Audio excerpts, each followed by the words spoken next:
While the Tories are too busy destroying themselves out in public, I think it's also important to give you guys an update on what's happening with the Labour Party, because Keir Starmer and his team are in chaos. We've got the left of the Labour Party starting a rebellion against Starmer and Rachel Reeves because they made another U-turn. Of course, another U-turn's coming. So, this is about Keir Starmer and his right-hand woman, well, the new right-hand woman after Angela Rayner, Rachel Reeves, the Shadow Chancellor, who's been going around over the last few months announcing a lot of public spendings and taxations and borrowings. One of them is about the green agenda. Yes, in the name of green prosperity, the Labour Party decided to announce a £28 billion spending, in addition to everything else that we're already spending on net zero. And then the right of the Labour Party, if you could call them that, the Blur right and all the big money, the donors and the corporations who don't really want full-on socialism, they've been pulling them from one side, and the left of the party, socialists and communists, are pulling from the other side. So now Rachel Reeves yesterday decided to make an announcement, a U-turn on the Green Prosperity Plan, the £28 billion. She went on the BBC and she said, yeah, I don't want to do a Liz Truss. I don't want to crash the economy, even though we didn't actually crash the economy. But okay, this is what she had to say. No plan can be built that's not on a rock of economic and fiscal responsibility, because if you try to do things that then crash markets, you end up in the position that the Conservatives end in. And I will never be reckless with the public finances. Is that potentially? Where was she looking? The camera was right there. I'm sure she was looking at the actual interviewer. But there is absolute chaos now inside the Labour Party, because she also came, obviously added, saying, I did not foresee the damage the Tories would do to our economy. Maybe that was foolish of me. Rachel Reeves admits the plan was in danger of spooking the markets. She says that she won't play fast and loose with fiscal responsibility. Well, that's new from the Labour Party. She insists that Ed Miliband is on board with the U-turn. Well, obviously, Ed Miliband is the prince of net zero for the Labour Party, and he's very popular. So that's what's happening now. But then we got all these reactions. So we got the watering down of Labour's £28 billion energy pledge. That's not going down well. Even MPs who recognise the political necessity. One MP says that it's prompted much unhappiness. It adds to the confusion and blur of what is Labour's plan? What is Labour for? Do you guys know? If you do, let me know in the comment section.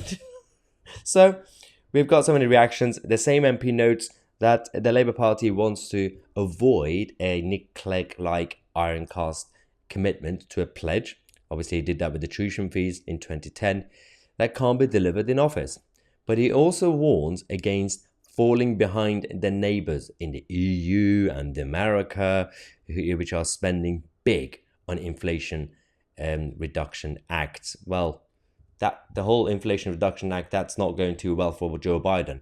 The Americans are in a mess. The middle classes in America are completely being destroyed by Joe Biden and Kamala Harris and their plans. So I'm not really sure if it's a good idea for us to copy and paste what the EU or the US are doing right now. Rachel Reeves. Okay. Another MP, Labour MP, puts it more succinctly, saying, F's sake, it's our only policy at the minute, and now it is not. The one policy they had, that was made a U-turn on. This is not the only problem for Keir Starmer right now. He's got shadow cabinet ministers and MPs being suspended left, right and centre. They have local councillors who are being arrested left, right and centre. And they've got their own party donors who are in trouble because they are creepy people. The Labour Party had to repay £100,000 to David Serra yesterday. It's a party donor who is accused of being a creepy person. A high-flying city financier is accused of making wholly inappropriate comments about the size of a female colleague's breasts. That's so embarrassing. He also allegedly suggested that his head of business development and investor relations Yolanda Nicolini would do anything for her clients, including prostitute herself. Unsurprisingly, this led to Nicolini's her taking legal action, resulting in a tribunal judge ordering Mr. Serra's firm to part with £32,000 in compensations. Now, Labour Party's discomfort, according to Guido in this article, didn't end there yesterday, as another donor, Dale Vince, which we talked about on this channel before, who loves Just Stop Oil, decided to take his philanthropy to the streets. He joined the eco-protests in London with his well-funded group Just Stop Oil, raising suspicions that he may have had some influence on Keir Starmer's promise to block the North Sea oil and gas development. It's going lovely in the Westminster Village. How are you guys where you are?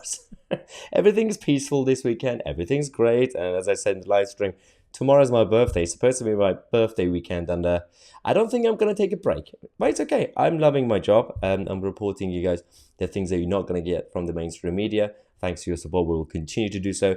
Before I go, just a reminder, almost 50% of you guys who are watching these videos still have not subscribed. If you enjoy the content, make sure to subscribe to the channel. I'm Mahyar Tousi, and we are the media.